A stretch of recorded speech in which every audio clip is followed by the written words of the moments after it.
ওয়ার্ডগুলোতে ঘুরলাম, প্রচুর জনসমর্থন। তারা সত্যি ভয়ে রয়েছে।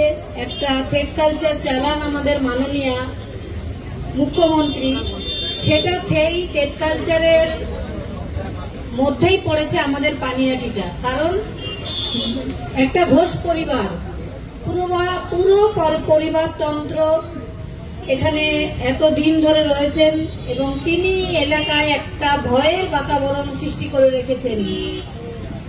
সেটা আমরা দেখেছিলাম আমার মেয়ের যেদিন 9 তারিখ, উনি এবং সোমনাথ দে এখনকার চেয়ারম্যান এবং সঞ্জীব মুখার্জি কিভাবে অনিয়ম করে বাবা মাদের তো অনুভূতি প্রবণ দ্রুত আমার মেয়েকে নিয়ে চুল্লিতে ঢুকিয়ে দিয়ে ওয়েলডান বয় বলেছিলেন।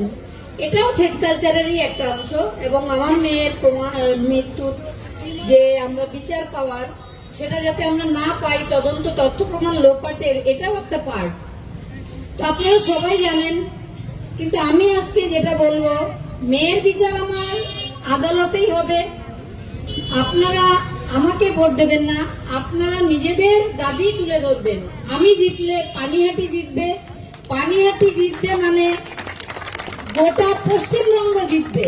এই পশ্চিমবঙ্গকে উৎখাত করা, পশ্চিমবঙ্গের যে তৃণমূল মন্ত্রী আমাদের মাননীয়া, তিনি যে থ্রেড কালচার চালান, প্রত্যেকটা মেডিকেল কলেজে, শিক্ষা দপ্তরগুলোতে, স্বাস্থ্য দপ্তরগুলোতে সমস্ত থ্রেড কালচার চলে। আর আমার মেয়ের মৃত্যু সেই থ্রেড কালচারের জন্যই হয়েছে, সেই দুর্নীতির জন্যই হয়েছে। আমার মেয়ে যে দুর্নীতির পেন্ডুলামের একটা বাক্স খুলে দিয়ে গেছে, তার সেই দুর্নীতি আমি দমন করব। এটা আমার এই কেন্দ্রীয় মন্ত্রীকে পাশে নিয়েই আমার আবেদন থাকবে এনাদের কাছে। সেই দুর্নীতিতে কি আছে, কি এমন আছে যে একটা মেয়ে অন ডিউটি অবস্থায় তার প্রতিষ্ঠানেই খুন করা হলো? সেই দুর্নীতি তো আমাদের বার করতেই হবে। তারপরে রইল আমাদের পানিহাটির যে অব্যবস্থা। আমি এতটা জল দিয়ে হেঁটে এলাম, এখন কিন্তু বর্ষাকাল নয়, তবুও জল। তার মানে কোনো দিনও ওইখানকার জল বন্ধ হয় না, সবসময় রাস্তায় জল থাকে। মানে ওটাই পানিহাটি, জল দিয়ে হাঁটি আর কি আমরা। তো কেন এটা হবে? কেন ড্রেনেজ ব্যবস্থা ভালো থাকবে না? কেন এলাকা দুর্গন্ধময় হবে? এগুলো আপনারাই অভিযোগ করবেন।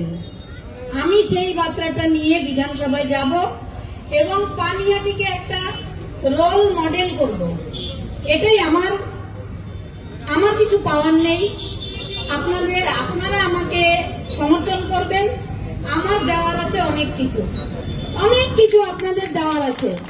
কিন্তু আমি আমার মেয়েকে হারিয়ে ঘরে আমার কিছুই পাওয়ার নেই, কারণ মেয়ে যা রেখে গেছে তা দিয়ে আমরা বেঁচে থাকতে পারবো। কিন্তু সাধারণ মানুষের এই যে দুর্দশা, তার জন্যই আমার লড়াই। মেয়ের বিচার আদালত থেকে আমি পাবই, কিন্তু আপনারা যা দুর্দশাগ্রস্ত, আপনাদের কথাটা আমি যেন বিধানসভায় পৌঁছাতে পারি, তার জন্য আপনারা আমার হাতটা শক্ত করবেন আপনাদের ভালোবাসা দিয়ে।